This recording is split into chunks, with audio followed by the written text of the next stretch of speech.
Well, good morning, everybody, and welcome. Thank you for joining us for our annual State of the City Address, hosted by the Arvada Chamber of Commerce. My name is Christine Jensen, and I have the pleasure of serving as the chair of the Government Affairs Committee for the Arvada Chamber of Commerce. We are fortunate to live and work in a vibrant community with many exciting things happening. Our keynote presenter today is our incredible mayor, Marc Williams. Marc Williams was first elected as council member at large in November of 1999 and was re-elected twice to that seat. He was first elected mayor in November of 2011 and then re-elected in November of 2015. His involvement in our community began in 1979, just a pup back then, when he was hired by the law firm of Sondheim Helm as a second-year law clerk while attending the University of Colorado Law School. This firm had formerly been the contract city attorney and remained involved in city issues thereafter. At the suggestion of senior partner Bob Sondheim, when Mr. Williams became an associate with the firm in 1982, he became active in both the local bar association and the Arvada Chamber of Commerce. Both of these organizations gave him the opportunity for community volunteerism and a feel for the community and its issues. Today, Mr. Williams is a partner of the firm now called Helm Less and Williams. Prior to his city service, Mr. Williams served as the president of the Northwest Metro Chamber of Commerce and the 1st Judicial District Bar Association as a trustee for 10 years, on the Jefferson County Library Board, 2 years as its chair.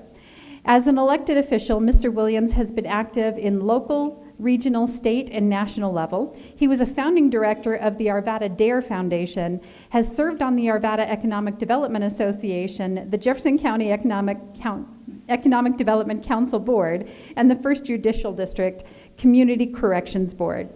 He was elected to the executive board of the Colorado Municipal League in 2006, 2008, and 2010. He served as president of the Colorado Municipal League from 2013 to 14.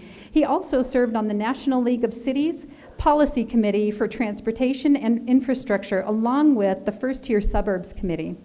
Marc was voted 2011 Elected Official of the Year by the Jefferson County Economic Development Corporation, and in 2014, he received the Chairman's Award from the Arvada Chamber of Commerce. Please join me in welcoming our Arvada Mayor, Marc Williams.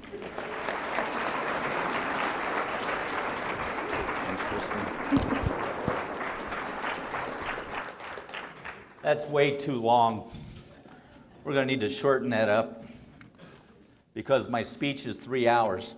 It's going to be a long day, everybody. Sit back, relax. I want to thank the Chamber of Commerce and Christine for that lengthy but kind introduction. The Chamber of Commerce has been, frankly, a real important part of my life in so many ways, and so anytime I get the opportunity to speak before this group, I feel like I'm talking to my peeps. I work with the best city council in the state of Colorado, so if you would give them a round of applause again for what they do for each and every one of us on a daily basis. They put in the time, they put in the effort, they do the research, and they work tirelessly and unselfishly for each and every one of us. And I'm so thrilled that Ed Perlmutter is here. Ed and Luann and I go back many, many years.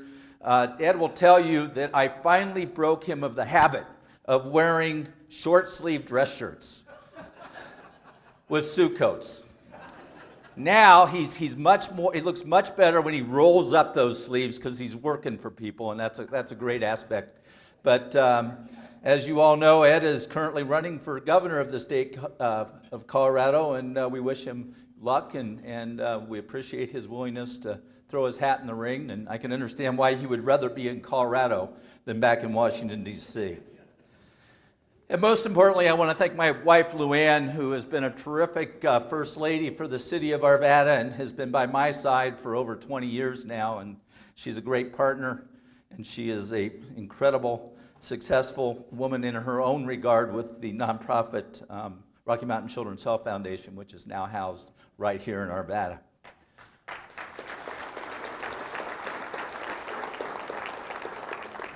This is an election year in Arvada. And one of the things I respect and admire is that the people who run for elected office, and frankly the fact that in Arvada and other municipalities, it's nonpartisan. So we don't have to worry about the R's and the D's and all that crazy Mickey Mouse that goes along with that. But this year is a special year because Don Allard has announced that he is not going to be running for re-election. And I want to talk a little bit about Don. He didn't want me to do this, but I thought it was important. Don began his service to all of us at the age of 20 when he served in Korea as a member of the Army during the Korean War. After that, after he got out, he went into local government, and he has served as either a staffer or as an elected official for over 60 years.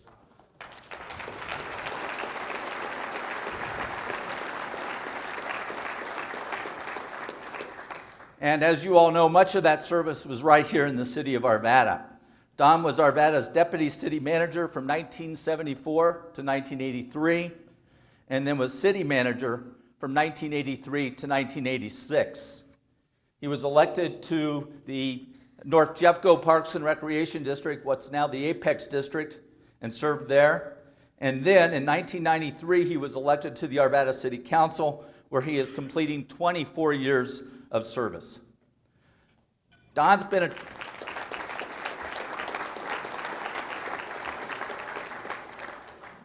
champion for Arvada citizens. He's been a fiscal conservative. He's been a source of historical and institutional knowledge. I have always valued Don's participation, his guidance, his insight, and I want to publicly thank him for what he's done for our country, for the city of Arvada, and me personally. Mr. Don Allard.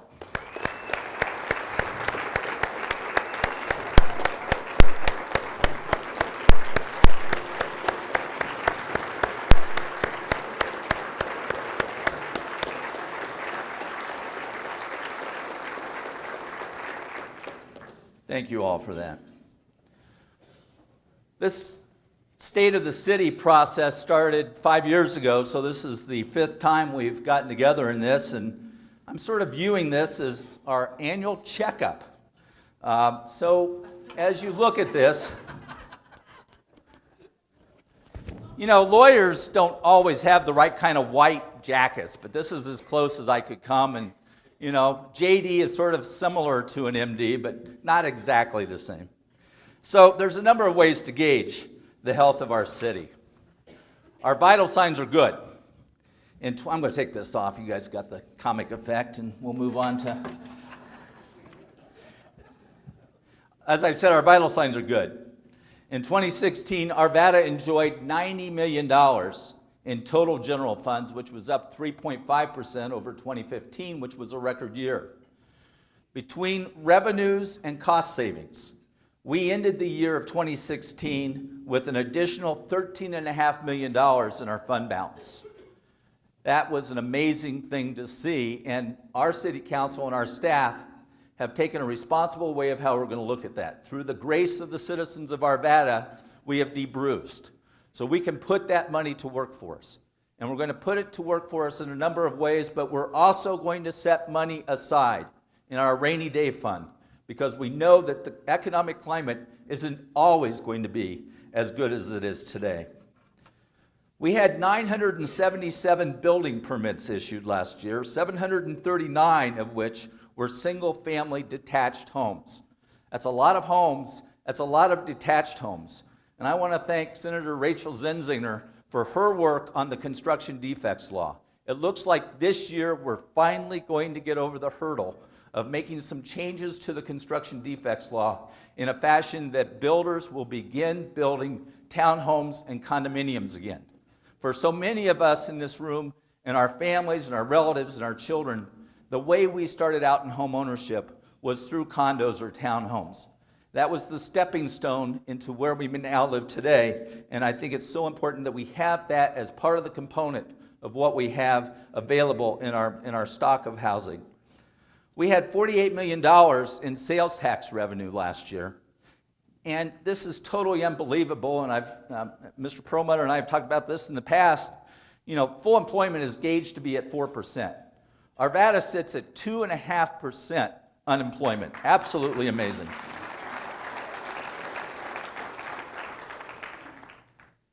Now, it's just not just the city that thinks that it's doing well. We know that the business community thinks that Arvada is the right place to do business in. We had $108 million in new capital commercial investment in Arvada in 2016. We also had new businesses. We had 50 net new businesses, and those net new businesses brought 450 new jobs. And that doesn't count all of the significant employment increases that we saw in our existing businesses in our great city. Now let's delve a little deeper in Arvada's health history, starting with growth and economic development. We have just celebrated the opening of the Old Town Hub, which is bringing 600 parking spaces adjacent to Old Town Arvada. I read an article in the Arvada Press this week from a gentleman who was saying, parking's an issue in Old Town.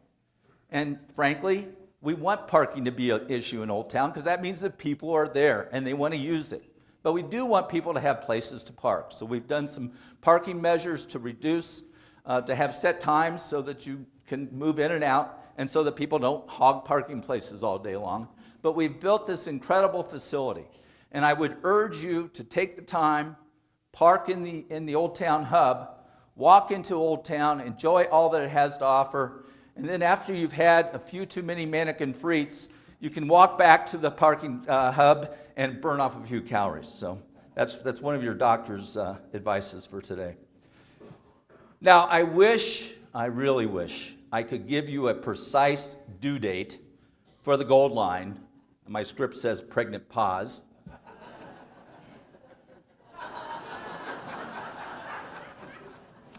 But just like April, the Gold Line will come to town. It will be born. It will be here. We'll forget the birthing pains, and it'll be here for years to come. On a more positive note, the Arvada Economic Development Association has many projects that will benefit from the Gold Line and are coming online.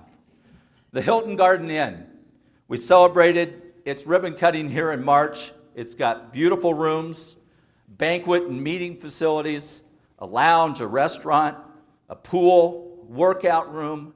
I want to thank Jim Burkett, the general manager. Thank you, Jim, for bringing this great facility to Arvada. We have waited a long time for a quality hotel here in Arvada. We're thrilled it's here. Absolutely a wonderful asset for our community.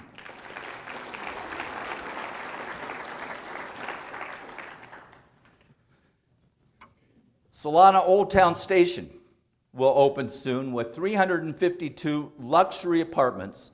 They are making an $83 million investment in our community, and it's going to be in close walking distance to the Old Town Station. I also want to indicate that as part of that, Luann and I went down and checked out the facility that they built in Denver. This is a class company that has first-class amenities, and it's going to, as I said, it's going to be just a terrific asset. Now let's talk about the 9-acre site. With the opening of the transit hub, RTD will be closing down as soon as April gives birth, or the RTD gives birth. As soon as that happens, the 9-acre site will open up. And we've spent years of analysis and thinking about how do we want to look at transit-oriented development. This is a site that's right adjacent to our transit hub, right adjacent to Old Wadsworth and to Wadsworth Bypass. It's right adjacent to Old Town. And we recognize that for transit-oriented development to be successful, it has to have density, because you want density instead of sprawl.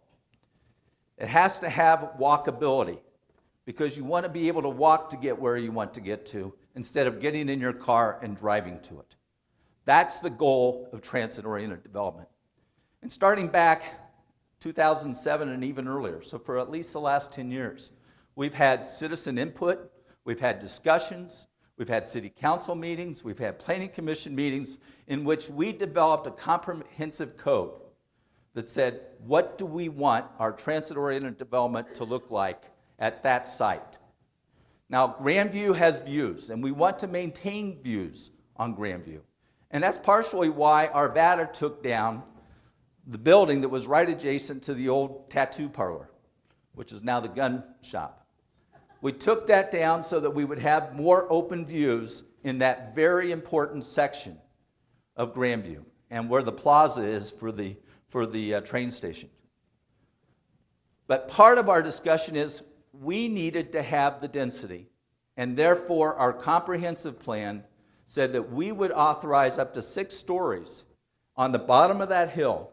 So from the top of the hill, from Grandview, it looks much more like 3 stories. So it's built into the side of the hill of whatever we were going to do there.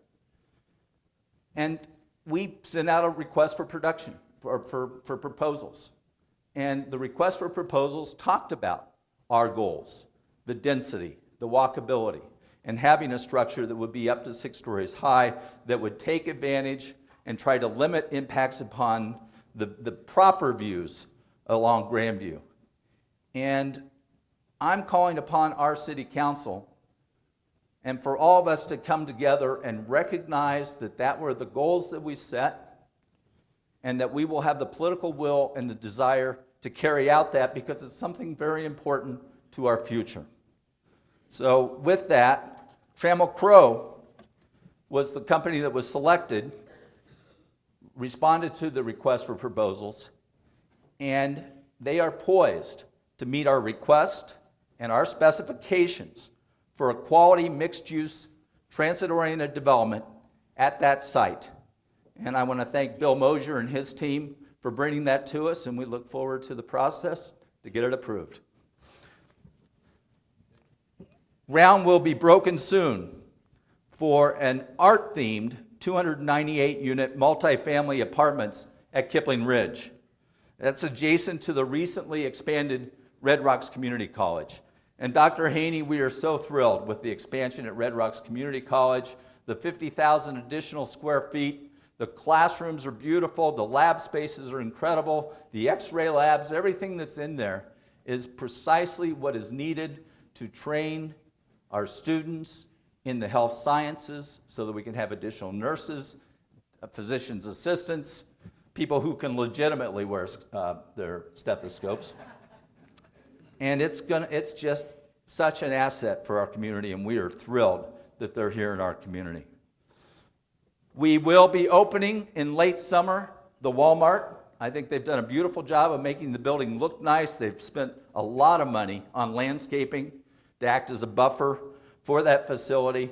And because we're getting that Walmart, we're going to have the tax revenues to be able to do the infrastructure work and the streetscape and the other assets that will make the rest of Ralston Creek look absolutely gorgeous. And speaking of Ralston Creek, the shops at Ralston Creek North are coming out of the ground. You can see them right there at Independence and 58th. And they're going to have a variety of at least 5 restaurants with outdoor patios and small shops. It's going to be a really nice asset, not only for the people who live in that area, but we know that people who are over at the Stingler-Letts complex, and we have literally millions of people go through there during the course of the year, to have some facilities in close walking distance so that they can come over, when they're stuck there all day with their kiddos for soccer matches and everything, that in between games they'll have time to come over and enjoy some of those things. I was very concerned for a while about what was going to happen to our movie theater in Old Town. We saw that it was sort of going downhill, frankly. And the concern I had was that we were going to lose that type of amenity. And I think it's important to have a mixture of entertainment types. We've got some great restaurants, we've got some great bars, we've got a great winery, we've got some great shops, but you want to have a complete component, and I think a movie theater is still an important part of that mix. Well, I'm pleased to report that Harkins Theaters, which is one of the largest family-owned movie theater companies in the world, which has a location at Stapleton in Northfield, is going to build a state-of-the-art remodel within that building that is going to bring quality theater experience to the citizens of Arvada, and frankly, we think it's going to pull from the entire region. They're going to have the reclining seats.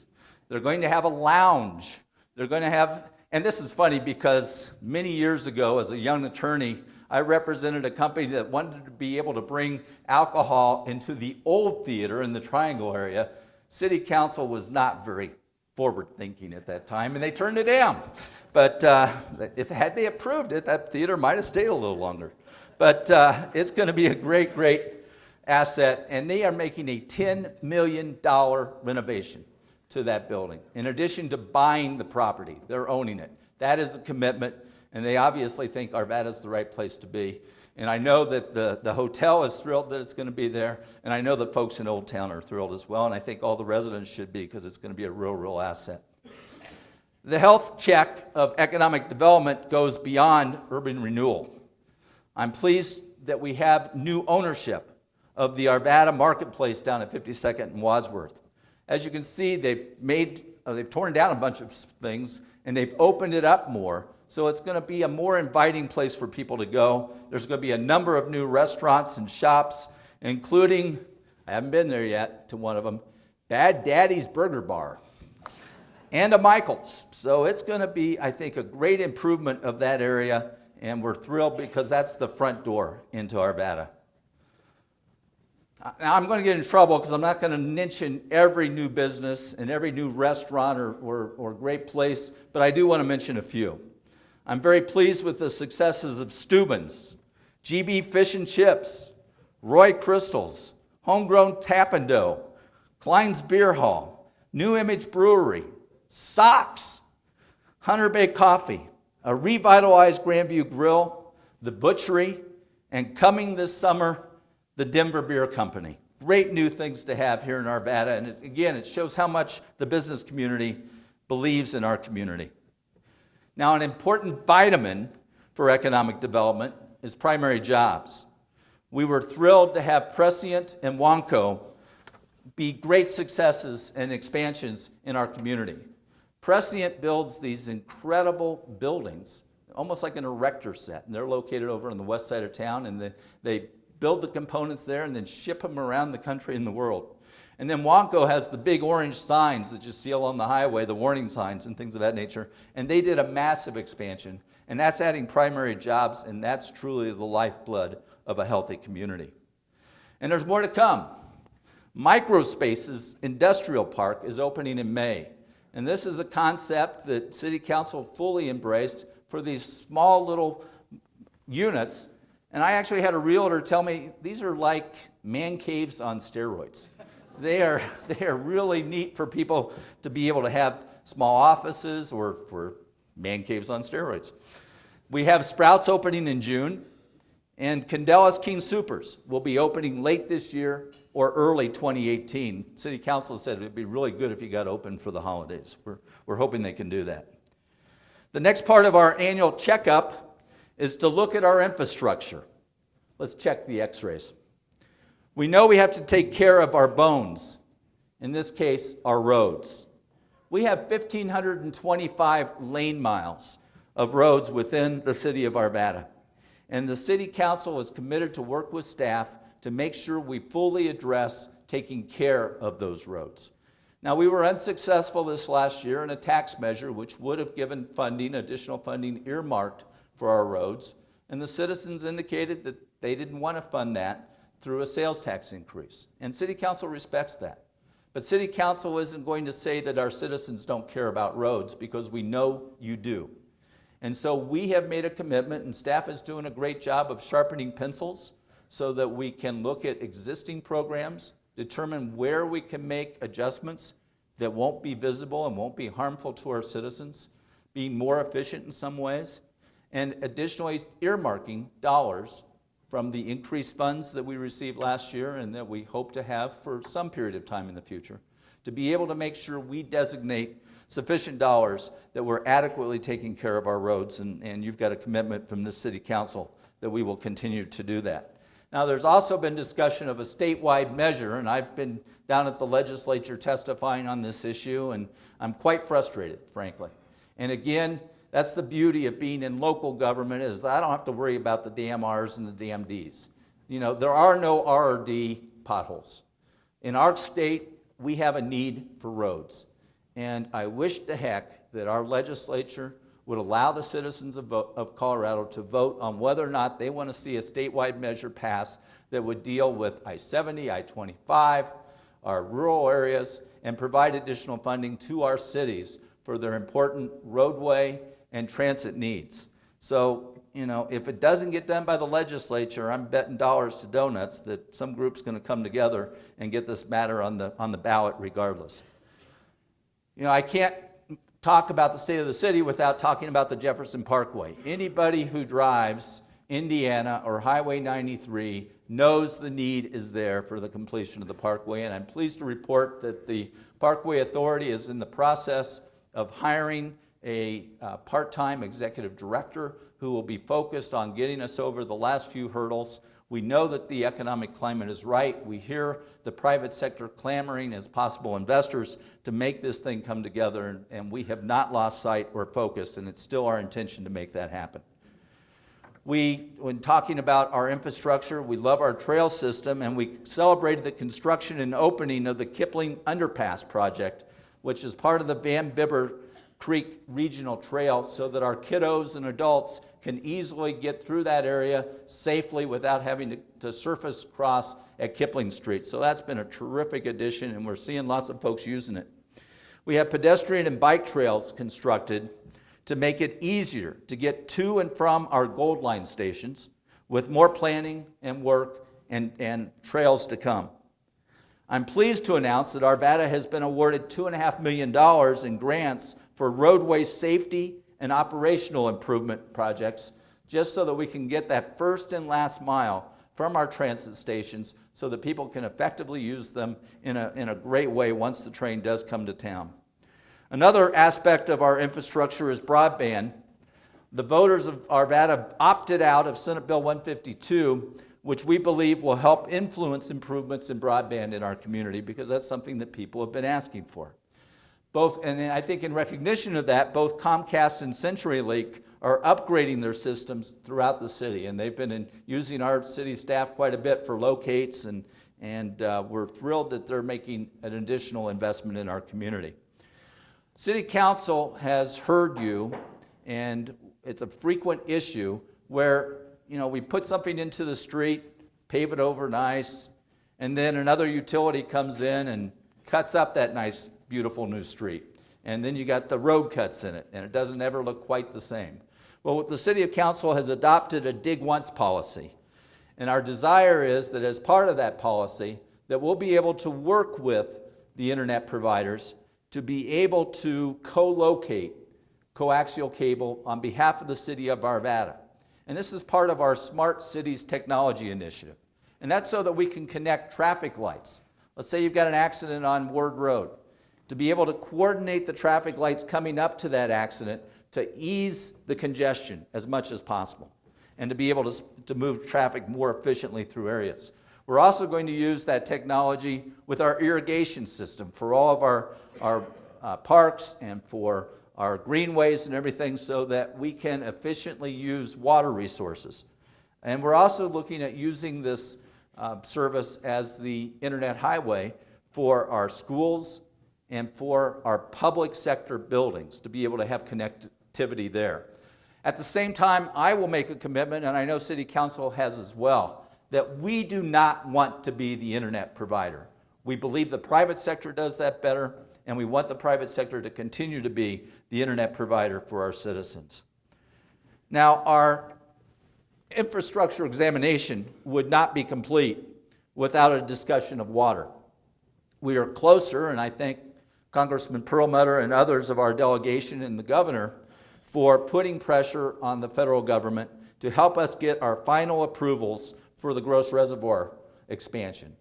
Because once we get that Gross Reservoir expansion started and that water gets to capacity, Arvada will have, through our agreement with the city of Denver, the water we need for full build-out of the city of Arvada, and that's important for all of us. Now, this is a little bizarre. Arvada and Golden haven't always gotten along. But, and this is literally through kitchen table negotiations that happened at Mayor Marjorie Sloan's home, with Mark Devin and myself and Marjorie and their city manager sitting down, eating cookies, drinking iced tea. We were able to help our two communities come together on some very complicated water law litigation that was going on. And literally through those efforts, we were able to break the log jam so that we got an additional 750 acre-feet of water for our community. We were able to avoid any kind of moratorium, and Golden got assurances that they needed that their water rights were going to be protected too. A classic win-win situation. The only thing that was a little weird, it sort of felt like, Ronald Reagan and Tip O'Neill, but without the scotch.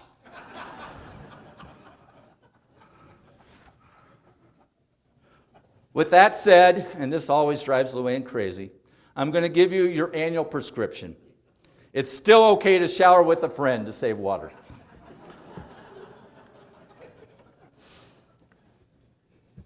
Our annual checkup would not be complete without checking out our heart, our goal of vibrant community and neighborhoods. The volunteer spirit in the city of Arvada is alive and well. This community gives back in so many ways, second to none. This past September, as part of that volunteer spirit, we had our very first annual day of service. We had well over 140 volunteers, 10 projects, including yard work, painting, and park reconstruction. We had city council members pulling weeds, helping elderly folks with their yard work, climbing up ladders to paint backboards on the basketball courts. Excellent work, and that was, none of us got hurt, which was really good. They tried to push me off the ladder, but it didn't happen. But it was part of that nature of spirit in our community and great volunteerism, and we'll be doing that again this year. City Council has pushed a high priority upon our staff to help us get our neighbors and neighborhoods better connected, because the sense of neighborhood is part of what makes Arvada so very special. So last year we had 177 block parties with our trailer and 120 neighborhood movie nights. And that speaks to the success of these programs. And the block party trailer is already fully booked every weekend in 2017. Mr. Devin, we may have to buy a second trailer. Another part of volunteerism is folks who want to learn more about their city government. And we've had now our second year of City Hall 101. And this is a great program. We had 40 graduates who learned more about the operation of their city and who will now do their postgraduate work by planting trees at the West Arvada Dog Park, working with the homeless, adopting streets, and helping our seniors with snow shoveling and yard work. I am very pleased that our staff has worked so hard in assisting and organizing so that we can engage our neighbors in our neighborhoods. Staff also worked to retain Marcella Manor, which is an affordable housing unit building that was getting a little tired. And through private investment and through work from our city staff, we've got housing for 206 very low-income seniors in that building, and we know that we want to be able to have places for people to stay in our community. Our housing authority worked with the Arvada Community Food Bank and the Bridges to Opportunity program for self-sufficiency services, and Mayor Pro Tem Bob Pfeiffer has been very involved in that, and the folks at the food bank have worked very hard, because we want to make sure that we're not just giving handouts to people, that we're giving them a hand up, and that we're giving them better skill sets so that they can integrate better into day-to-day life in our society. We joined forces with Brothers Redevelopment to create safe and accessible Arvada, to make homes more accessible for our elderly and disabled residents, building ramps, things of that nature, so that people can stay in their homes. Live Well Colorado has named Arvada one of 3 elite status cities in Colorado. Why? Because part of the heart of Arvada and what keeps us heart healthy are our parks, our trails, our golf, and other recreational facilities.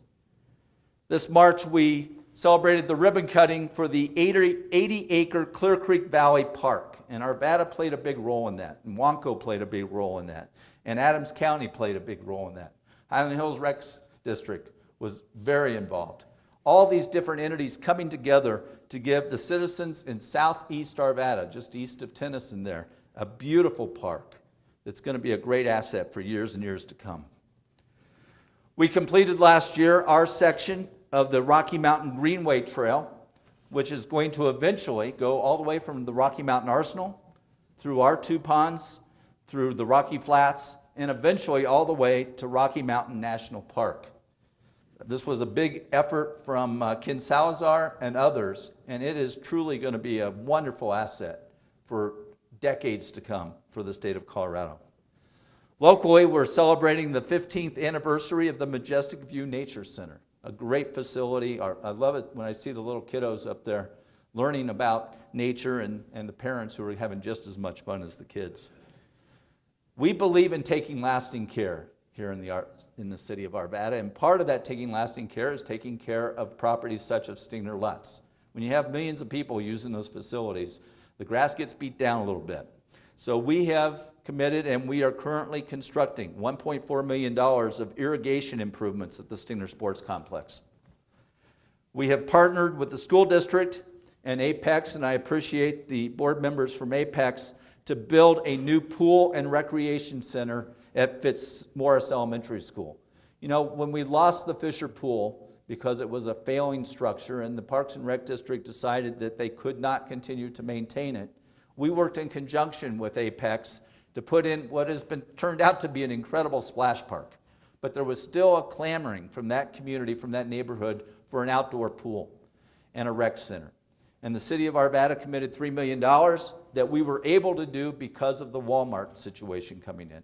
Because of being able to count on those dollars, it freed up dollars that we were able to assist Apex on the construction of this. It's going to be a terrific amenity, and it's not quite Fisher Pool, but it's going to be a great, great asset in conjunction and in addition to the splash park that we've built.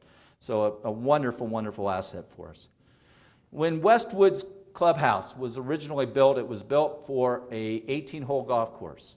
And at the time, and this was, Mr. Howard, you should have taken care of this back in the day, but that's okay.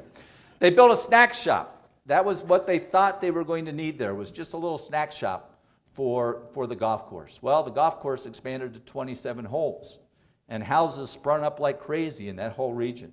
So there's been a tremendous demand for a quality restaurant experience and for an expanded clubhouse, a clubhouse that was designed for 27 holes instead of 18 holes. So through the work of City Council, through our finance department, we have arranged for certificates of participation so that there's no tax increase and that we're not taking money out of the general fund. And those COPs are being paid for by the people who use the facility, by the golfers and those who use the restaurant services there. We think that's a true win-win. It's going to be a great facility. It should open in December. It's going to be a little weird out there this year. We've got 3 triple wides put together as our temporary clubhouse, and it's going to be kind of different for the year of 2017. But after that, it's going to be a great, great facility. And let me give you some personal advice. The catering services that we have here at the Arvada Center have always been terrific, but they've now created a new name for it. It's Arvada Events. They've changed their structure, and my daughter used this very room for her wedding this last summer. Arvada Events did a great job. I would urge you to use these facilities and the other city facilities through Arvada Events for your catering needs. Now, you know, not all health care is fun to talk about. Sometimes we have to do a cleanse. And to maintain good health for our citizens, we're providing a 2-week recycling event, May 2nd through the 14th, in partnership with Sustainability. They're located on 54th Avenue, just east of Marshall Street. You can wave at Luann in her office as you drive by there. And look in your water bills. It's got a flyer in there this month, green sheet, that tells you what kind of items you can bring. And with your Arvada proof of residency, Most of it's at no cost, and some items that are tough to get rid of, they will take. I've got some old computer monitors and things of that nature.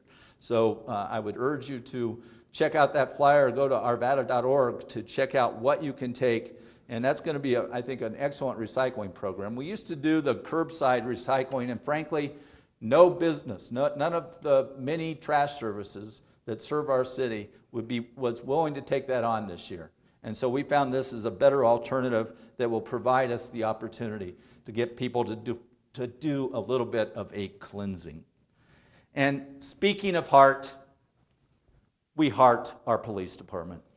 We have, I think, the best police department in the entire state of Colorado, and others have recognized it as well. The Commission on Accreditation for Law Enforcement has again recognized our Arvada Police Department with the distinction of excellence, and we've been recognized for over 30 years with accreditations. I am so proud of the work that our police department does. Our police department, in conjunction with Jeffco Mental Health, has come up with a co-responder program. You know, sometimes when the police come on scene, they recognize that something's not right. There's a mental health issue. Well, we're able now to immediately have mental health professionals arrive on scene to be able to address those issues at that time, get people into the right programs, rather than waiting days, weeks, months later to get them services. I think it's a great initiative that our police department has formed in conjunction with Jeffco Mental Health. We have a very safe community, and we want to keep it that way. We have very prompt response times by our police department, and we want to keep it that way. And part of that, then, means that because of the rapid growth in Northwest Arvada, it is time to build our third community police station, the Delta Station.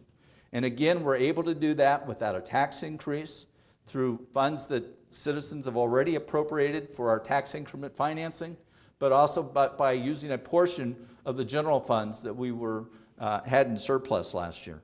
So we will be seeing the Delta Station coming online later this year in Whisper Creek and Candelas area. It's going to be a nice new addition and an important part of community policing within our city. The final part of our annual checkup involves our organization and service effectiveness, what I would call our central nervous system and the brain of the city. We have created a nonprofit here at the Arvada Center to govern the Arvada Center with the vision to increase charitable giving and grants to the center, and it's working. In addition, we're having tremendous shows. I know I saw Jesus Christ Superstar twice. It was such an incredible production. And all the other plays that went on in the Black Box and otherwise received critical acclaim and great feedback from the patrons. And next year, we're going to have a chorus line. They haven't asked me to try out yet, so we're all in luck. But it's and then there's going to be a Christmas show that will be announced in August. They're keeping the wraps on that for a little while. But I think that through the hard work of the volunteer board and through the hard work of City Council, we're going to be able to maintain this service into the future and have it be sustainable. We're monitoring our brainwaves. We launched a new dashboard on the city's website detailing our progress on our priority areas and our strategic initiatives so that folks can see what we're doing and see how we're doing. And another central nervous system test was performed by Standard & Poor's Global Ratings. And they increased our rating to AAA, best you can get. Here's what they said. Our economy is strong. Our tax base is very diverse. City management is strong with good financial policies and practices. That's good news.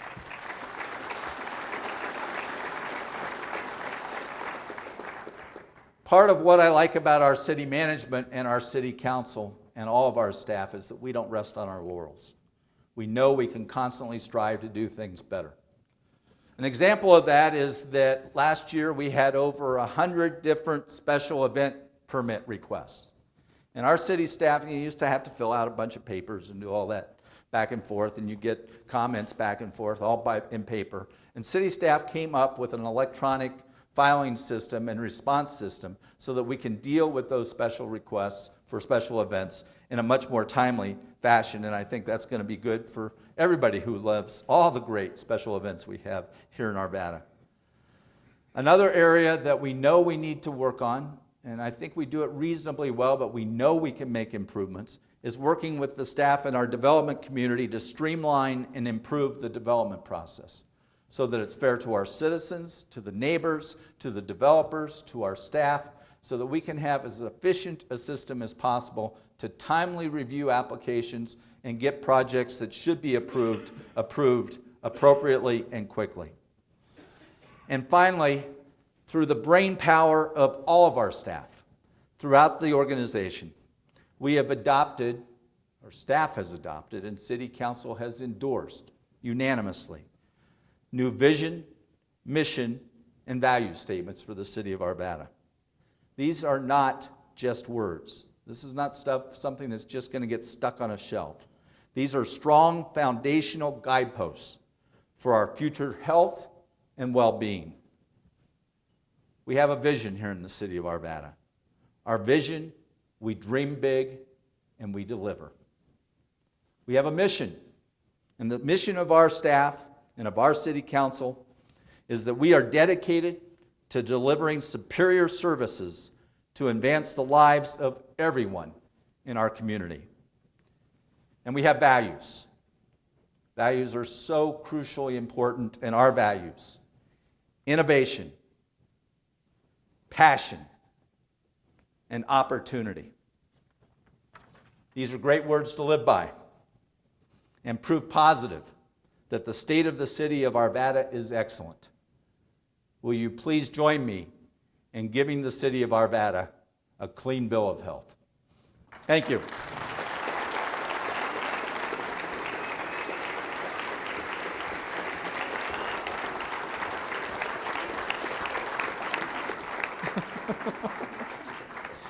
Thank you, Dr. Mayer. We truly appreciate you all joining us today. Please feel free to stay after and chat with all the wonderful businesses and dignitaries and individuals that are here with us today.